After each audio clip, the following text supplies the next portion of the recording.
Bonjour Nicolas. Bonjour Ethel. Eh bien, c'est à toi que je dis bienvenue. Cette fois-ci, c'est pas l'inverse. Merci de me recevoir, du coup, dans ton podcast. Merci de venir dans 360 que tu connais fort bien, donc puisque ça a pris naissance chez toi, dans tes locaux. Les podcasts et l'approche 360 degrés globale santé. Donc, c'est tout ce qui concerne en fait les professionnels et le bien-être, la santé holistique à 360 degrés, aussi bien dans le fonctionnement que dans la santé, que dans le bien-être, que dans le travail. Merci de me donner l'occasion, du coup, de prendre la parole, chose que je fais peu en ce moment, mais que j'apprécie quand même. Donc, merci en tout cas pour ça. Très content d'être là dans ton podcast. Merci à toi d'avoir accepté de jouer le jeu, d'être pour une fois pas derrière la caméra, mais devant. C'est vrai, c'est vrai. Donc, Nico, toi, tu es fondateur de Studio AT, des studios innovant, j'ai envie de dire, à Binche. Une approche, j'ai envie de dire un peu clé sur porte comme ça pour toutes les personnes, les entrepreneurs qui veulent communiquer sur les réseaux avec du format visuel, du format vidéo. Est-ce que tu peux nous expliquer un petit peu cette approche ? Oui, l'idée c'est que les gens puissent venir au sein des studios pour pouvoir faire des vidéos. La mission, c'est de pouvoir démocratiser les coûts de production vidéo parce que la vidéo, ça peut coûter très cher. L'idée, c'est de pouvoir rendre ça accessible aussi à tout à chacun, surtout dans l'idée de pouvoir faire plusieurs contenus. Parce qu'on le sait actuellement, chaque vidéo a ses propres objectifs, mais de faire une vidéo qui soit très bien, on va dire très bien léchée et qui soit très belle pour vraiment avoir une image de marque pour déposer sur un site internet ou autre, ben c'est très bien, ça sert un objectif, mais aujourd'hui pour pouvoir développer, en tout cas c'est une thèse que je soutiens, pour développer sa croissance professionnelle, finalement on a besoin de développer sa visibilité sur le web, ce qui passe par créer plusieurs petits contenus. Et donc dans l'idée, dans l'approche des studios, c'est que les gens puissent venir ici louer 1 heure ou plusieurs heures de studio pour pouvoir faire plusieurs petits contenus. Mais ça peut être bien sûr des contenus longs, comme on fait ici sur le podcast, ça peut être des contenus courts. Comme contenu, justement?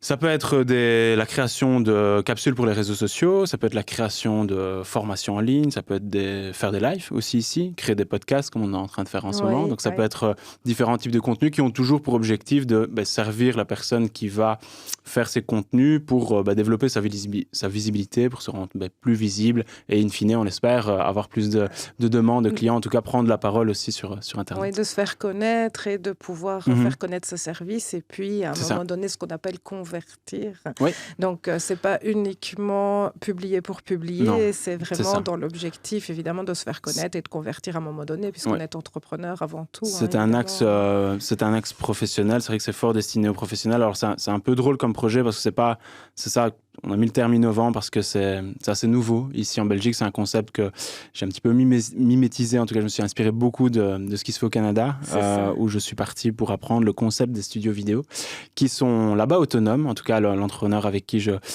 qui m'a beaucoup aidé à pouvoir développer le projet, que je remercie s'il voit ce podcast, je lui fais de gros bisous, Olivier Lambert. Donc là-bas, les studios sont assez autonomes. Ici, dans l'idée, pour t'expliquer un petit peu le contexte, quand j'ai voulu lancer les studios ici en Belgique, je voulais aussi rendre le côté studio autonome et que les gens puissent venir seuls.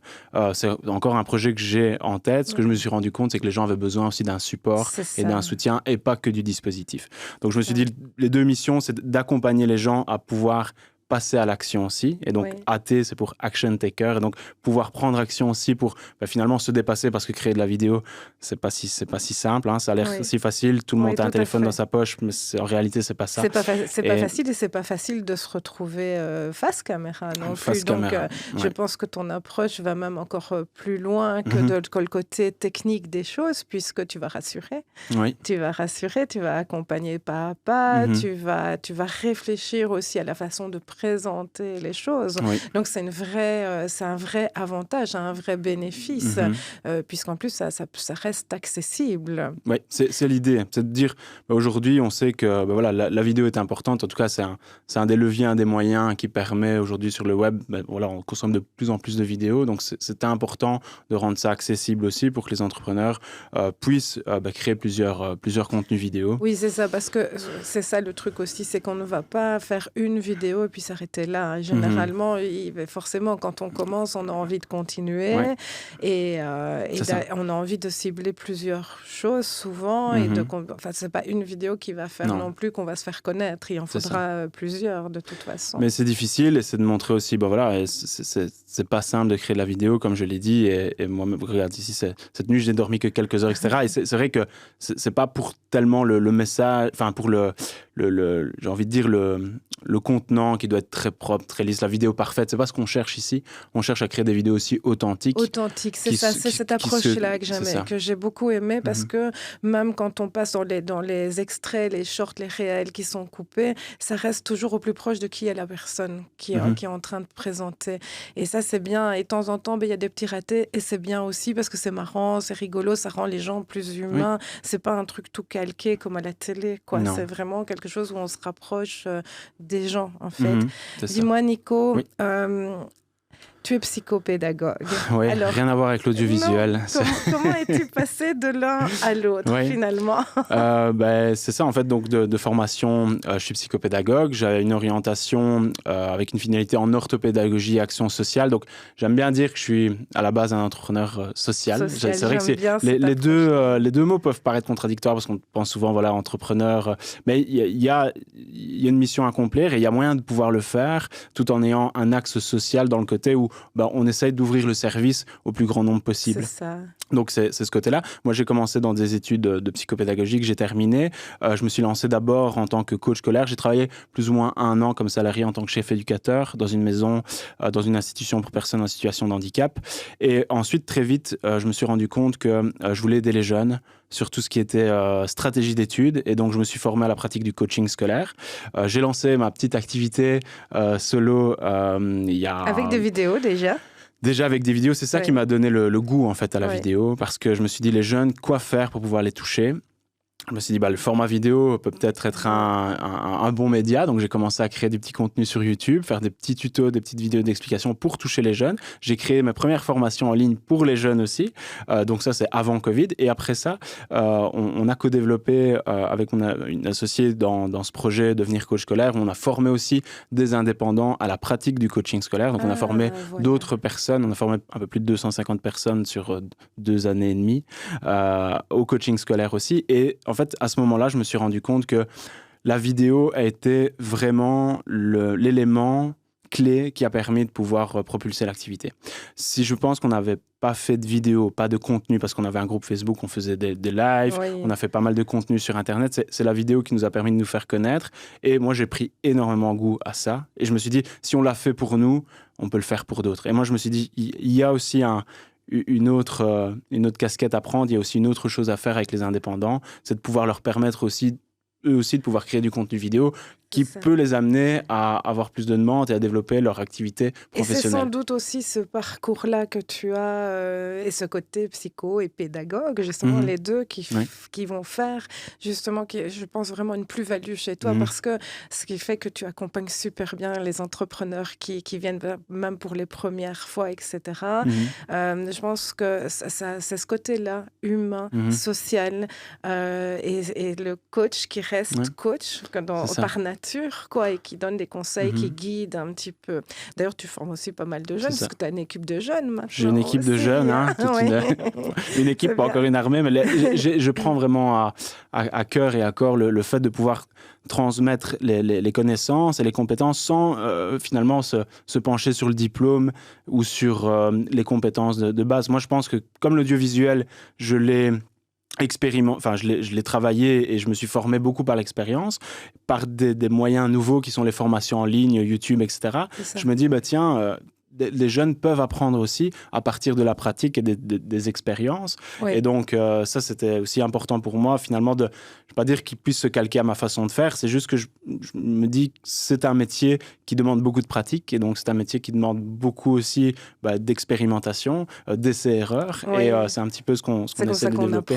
Et c'est comme ça qu'on apprend. Et donc, pour faire le lien avec ce que tu disais, moi, je crois qu'il y a 2 choses que j'aime par-dessus tout, c'est apprendre et pouvoir aider les gens. Je crois que et c'est ce que tu fais.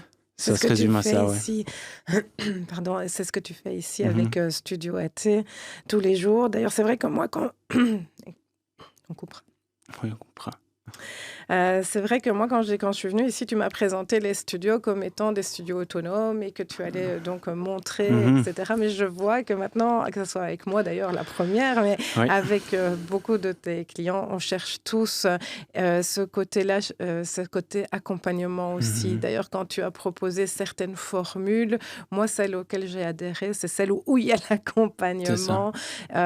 C'est quelque chose parce que tu guides pas à pas, je trouve. Je pense que tu le fais en plus avec beaucoup de naturel. Et il y a vraiment, moi je suis arrivée ici, je savais quel était l'objectif final, mais alors comment l'atteindre, j'en avais aucune idée.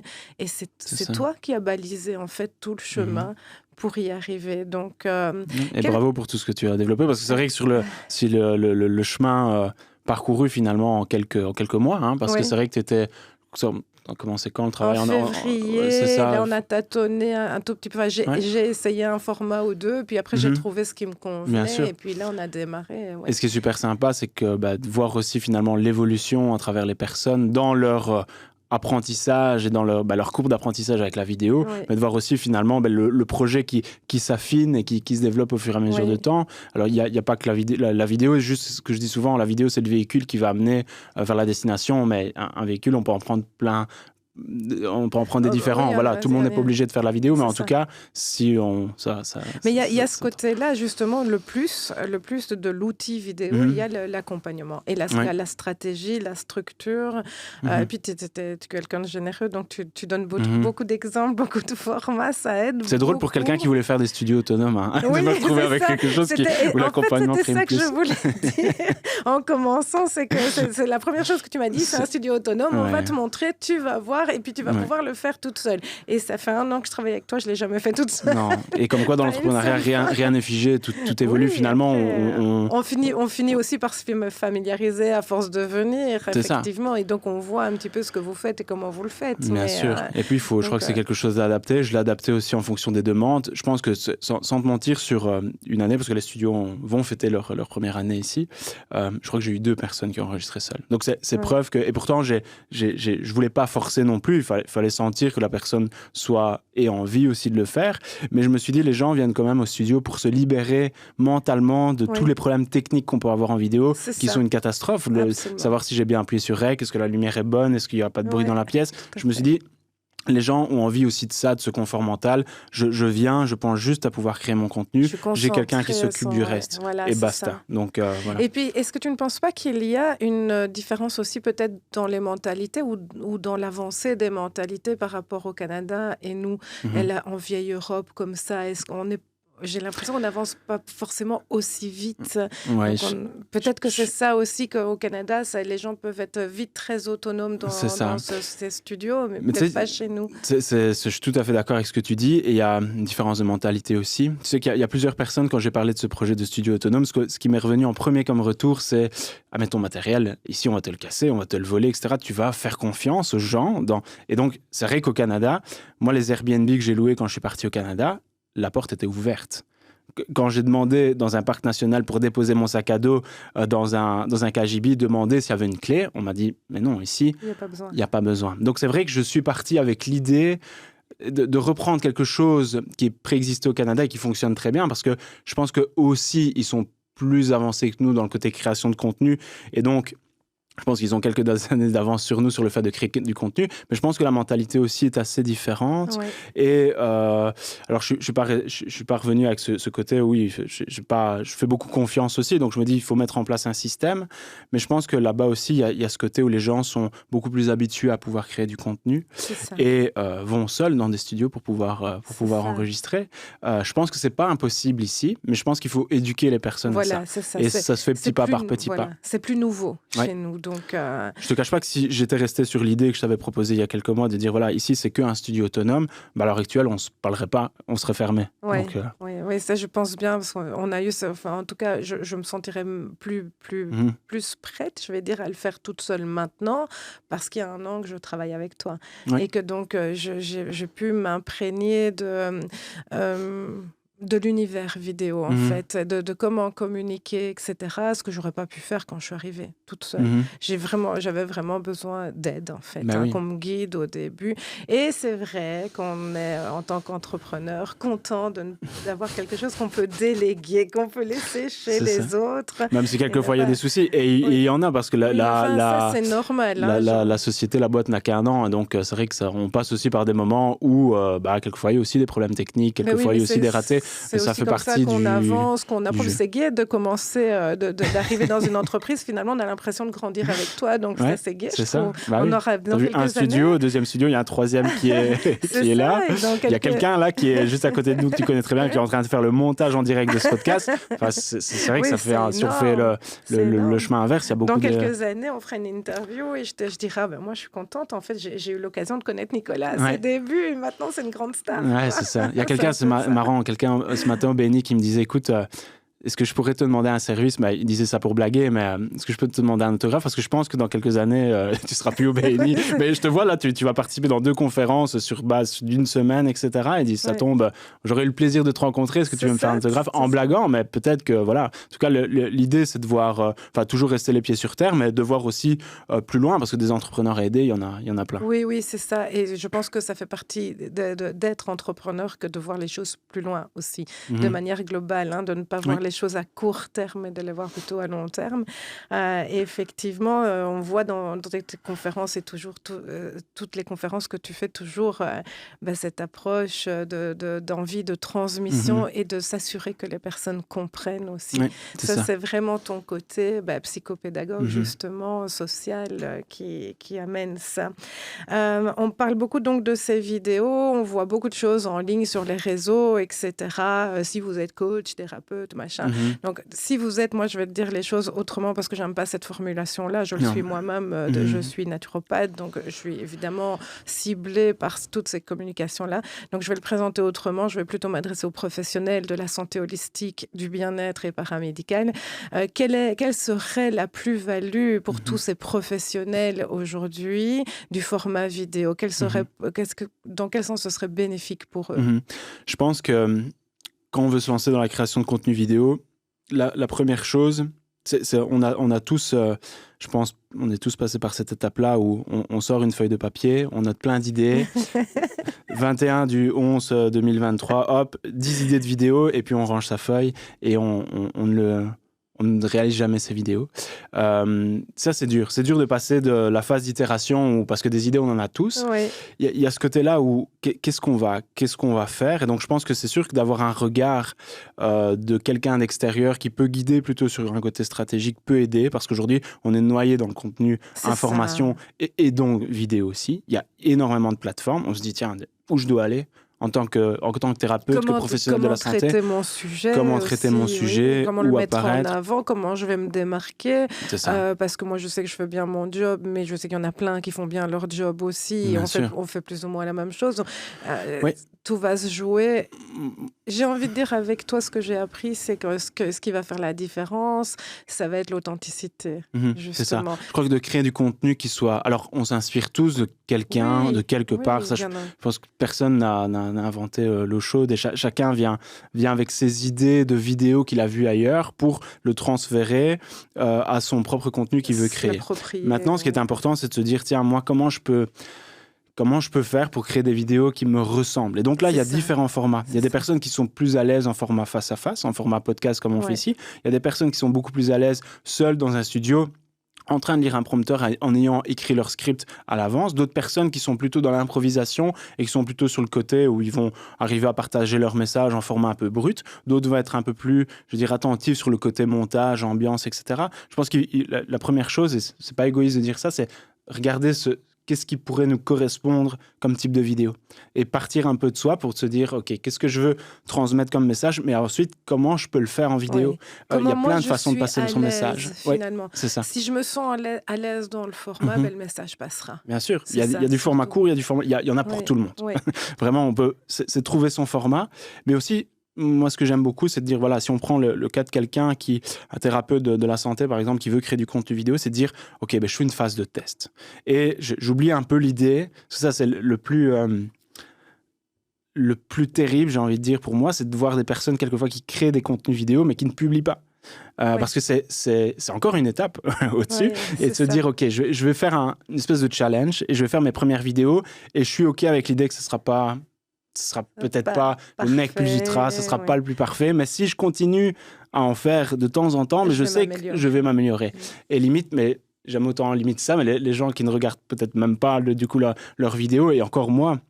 Et c'est marrant parce qu'on en discutait hier et j'ai pas argumenté, mais en discutant notamment avec les jeunes qui sont ici, qui travaillent avec moi, dire ouais, mais toi, t'aimes bien créer du contenu vidéo, mais en réalité, je pense pas. Ce que j'aime bien, c'est de pouvoir prendre la parole du coup en vidéo et d'exprimer un message finalement. Parce qu'on se dit, on le fait pas pour soi, on le fait parce qu'on sait que ça peut aider quelqu'un d'autre. Et je pense que si un thérapeute, un coach, un professionnel de la santé aide des gens au quotidien dans sa pratique, pourquoi en vidéo, il pourrait peut-être pas faire passer certains messages, donner certaines clés, certains conseils qui pourraient peut-être faire une prise de conscience chez quelqu'un. C'est pas faire de la vidéo pour faire de la vidéo. C'est ça qui est important. Et pour les professionnels qui vont nous écouter, c'est ça qu'il faut comprendre. C'est utiliser le format vidéo parce que c'est un langage qui devient courant maintenant, qui est très actuel pour faire passer des messages qu'on va faire passer aussi en consultation ou en cours quand on donne des cours, etc. Mais du coup, on va faire passer ça à un plus grand nombre. On va toucher plus de personnes. Et je pense qu'en termes, de visibilité, c'est quelque chose. Ça devient incontournable. Ça devient incontournable. Et par contre, il y a beaucoup de... Je ne vais pas dire qu'il y a beaucoup d'idées reçues, mais il y a beaucoup de personnes qui partent avec l'idée de si je veux créer du contenu vidéo, si je veux aller voir un petit peu ce qui se fait sur Internet, je vais avoir l'impression que je vais devoir m'exposer. Et je vais devoir, en tout cas, m'exposer, bien sûr, parce qu'on va pas... Mais je vais devoir montrer une partie de ma vie. Et moi, je dis souvent dans les conférences ou autres que si on commence la création de contenu vidéo et qu'on se filme en train de manger des céréales le matin chez soi, ça va intéresser personne. C'est ça. Donc, c'est de dire, j'ai une valeur à apporter, j'ai des choses à pouvoir transmettre et on reste ciblé. Donc, ça sera un intérêt. C'est une chose à laquelle, en tout cas, pour laquelle moi, je me refuse. Je vois certaines personnes que je connais qui sont d'excellentes professionnelles, en plus, vraiment, des gens très, très bien. Je les vois, mais elles publient tous les jours, mais c'est de la vie privée, quoi. Je fais une balade avec mon chien, je prends mon thé, mon café, j'ai mis mon feu en route. C'est un truc, je m'y refuse. Deux, je voudrais pas, je pourrais pas exposer ma vie privée. Alors, c'est la question que j'ai eue aussi, je me suis dit aussi au début. Je me suis dit, est-ce que je vais devoir publier moi, je mets jamais mes enfants en ligne, même s'ils sont grands. C'est des choses que je ne fais pas. C'est très, très rare quand on voit ce genre de choses sur mes réseaux. Je reste toujours ciblée. Et en fait, c'est vrai que la question était de savoir, est-ce que si je me lance dans l'aventure vidéo, réseau, etc., est-ce que je vais devoir publier sur ma vie privée? Tu m'as bien appris que non. Et tu m'as bien... Pardon, j'ai la voix qui s'en va aujourd'hui.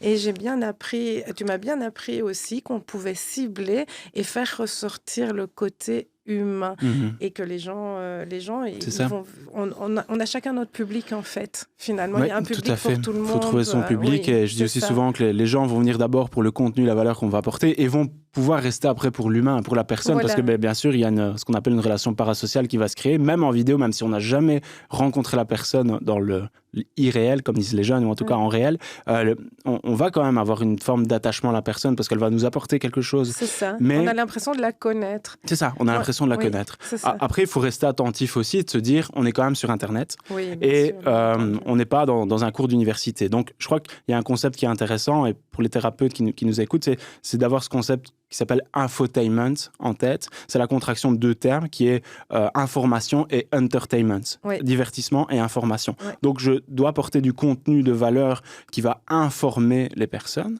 mais qui peut aussi avoir certaines touches d'humour et qui peut aussi divertir. Et donc, un truc sympa. Qui peut être plus léger. Qui peut être plus léger. Mais avec des informations, bien entendu, avérées, solides et sérieuses. Ça ne sert à rien de commencer à mentir pour faire de la visibilité. Sur le long terme, ça ne dure pas. Et le côté vendeur de, comme tu le disais, vous êtes coach et thérapeute, machin, et ça finit. Enfin, moi, j'ai un peu les poils qui s'irrissent quand j'ai du mal avec ça, personnellement, parce que j'ai du mal, après ça accroche et j'ai acheté des formations où on disait cliquez ici parce qu'il y a moins 85% jusqu'à ce soir minuit. On a tous acheté ça, je pense. Mais quand on fait un peu l'analyse de ça, on se dit mais tiens, c'est l'incitation du coup à l'achat. Mais derrière, je crois qu'il il faut prendre en compte plutôt la profondeur du message. Alors oui, on est là aussi pour vendre, parce que ce qu'on veut, et c'est la proposition de valeur du studio, c'est de développer votre croissance professionnelle grâce à la création de contenu. Donc on veut vendre plus, mais en le faisant en perdant, on va dire, sa dignité, et en le faisant en fonction de qui on est. Ah, c'est ça, avec son cœur, avec sérieux, et voilà, c'est ça. Et si tu avais aujourd'hui, justement, pour ces coachs et thérapeutes, en tout cas, moi je préfère dire les professionnels de la santé holistique et du bien-être, 3 conseils à leur donner, 3 conseils concrets qu'ils pourraient mettre en place, dès demain, pour améliorer leur visibilité, pour commencer à se familiariser un petit peu à l'image.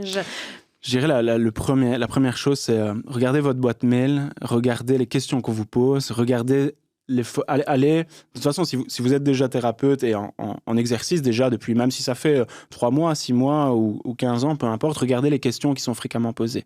Et dites-vous, si les questions me sont posées, il y a peut-être une partie des réponses que je pourrais apporter en vidéo. Alors, bien sûr, souvent j'ai le retour aussi, mais si je dis tout en vidéo, pourquoi les gens vont venir me voir? Mais on n'est pas obligé de tout dire non plus en vidéo, mais on peut dire une certaine partie de l'information. De toute façon, les gens, c'est aussi marrant, mais quelquefois les gens me disent « Ouais, mais ça, tout le monde connaît, ou tout le monde a entendu, ou je ne veux pas dire 2 fois la même chose. » Mais les amis, tout le monde ne va pas regarder les vidéos d'une même personne, sauf si on est hyper... Donc voilà, on part à partir des questions qui sont fréquemment posées pour se dire ça peut être une base de contenu. Ça, ce serait une première chose. Si on vous pose les questions dans votre messagerie, dans votre boîte mail, c'est des choses qui intéressent les gens. Ils ont besoin de réponses. Et donc, est-ce qu'on peut apporter des éléments de réponse en vidéo? Et donc, franchement, et moi, ce que j'ai fait aussi pour les étudiants, c'est faire des petites FAQ, apporter un petit outil, partir des questions des personnes.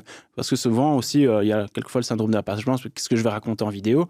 Allez parler 10 minutes avec quelqu'un qui pourrait avoir besoin de vos services, vous allez avoir 20 idées en vidéo. Oui, c'est donc, ça. Serait ça. Première moi, je me suis chose, personnellement beaucoup, et je le fais toujours, je m'inspire de mon quotidien, de ce que mes élèves, les questions de mes élèves, de un cours que j'ai donné, une discussion qu'on a eue, des clients aussi en consultation, parce qu'il y a beaucoup de questions qui reviennent fréquemment. Donc oui, mais c'est toi qui m'as appris aussi à faire ça. Je dirais première chose, c'est ça. Deuxième chose, c'est penser large.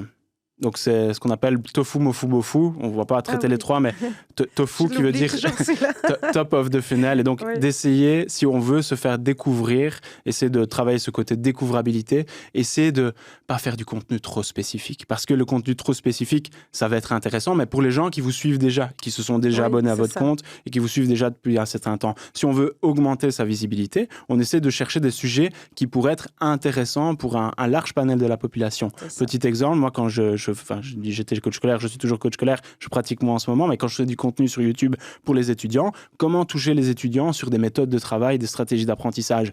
Pas facile. Je me suis dit, tiens, je vais aller voir de ce que les jeunes parlent. Et les jeunes parlent de Minecraft. Il y a quelques années, on en parle encore. Et il y a eu une version de Minecraft qui était version éducation. J'ai fait une vidéo sur les bienfaits, les apports de Minecraft éducation pour les jeunes. J'avais fait une autre vidéo sur pourquoi Bill Gates a-t-il interdit les écrans à ses enfants jusqu'à l'âge de 16 ans. Et donc, je suis parti sur des sujets qui intéressaient les personnes pour essayer de ramener petit à petit vers quelque chose de plus spécifique qui est l'école et l'apprentissage. Ça serait la deuxième chose. Et la troisième chose, et ça serait la troisième, mais qui pourrait venir en premier, c'est essayer, tenter. Oui, c'est ça. Moi, tu disais tout à l'heure, ça te fait parfois un peu de peine de voir des gens qui essayent les 2-3 premières vidéos, ils ne les publient pas. Ça te fait... Moi, je sais que les 2-3 premières, je ne les ai pas publiées.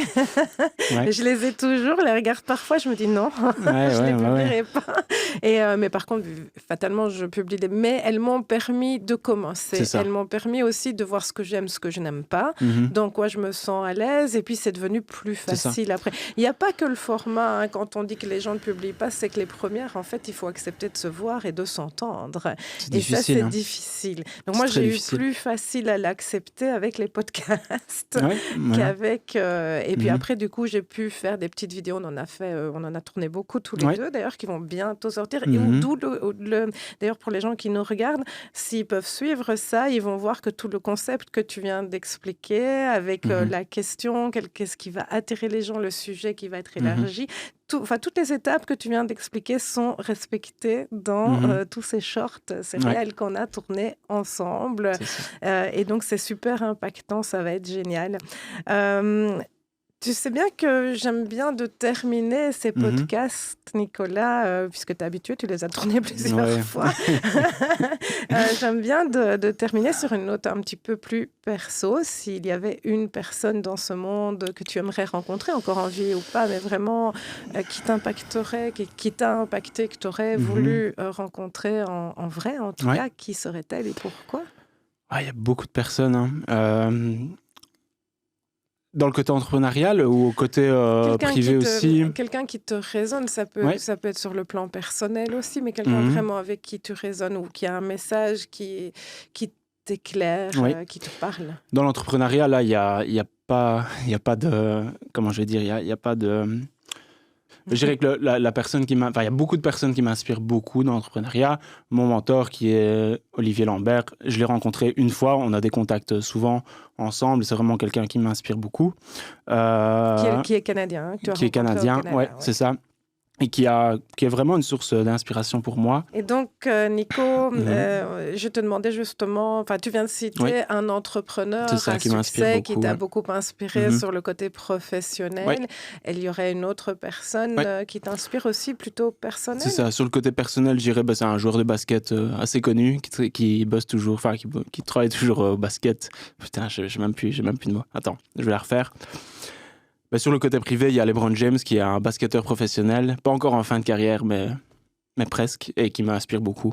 D'accord, dans ta vie de tous les jours, mentalité évidemment des grands sportifs qu'on peut calquer un peu dans nos vies d'entrepreneurs. Finalement, on a besoin aussi de ce mental. Écoute Nico, je suis ravie, j'avais hâte de faire ce podcast en tout cas, avec toi. C'est un super pour le temps moment. Et pour le podcast. Merci super. beaucoup. Et merci, on a hâte de pouvoir voir la suite de tes vidéos aussi, de tes podcasts. Et voir aussi ton évolution à toi, qui évolue vraiment très très bien d'ailleurs. Je suis heureuse de travailler avec toi. Je suis heureuse que tu sois venu. Et je te remercie beaucoup. Et je vais quand même donner nos coordonnées. Oui, mais si on peut. Bonne chose aussi. Donc, si les personnes ont envie de te contacter, il y a ton site internet, www, tu peux le citer. Studio-at.be, le site internet. Il y a une page Facebook, un compte Instagram, voilà. Studio AT. Et tous les liens seront mis ici sous la vidéo. Donc, les gens pourront cliquer, évidemment, et venir directement sur tes réseaux. Instagram, Facebook, site internet, YouTube, en fait, évidemment, un peu le bon vidéaste un peu partout. Que tu es, un peu et même partout. LinkedIn, on commence à publier des vidéos aussi sur LinkedIn. Oui, tout à fait. Et quant à moi, vous me retrouvez sur ma chaîne YouTube 360 Global Santé et sur mes réseaux aussi, Ethel Naturo Santé. Merci Nico. Merci Ethel, à bientôt.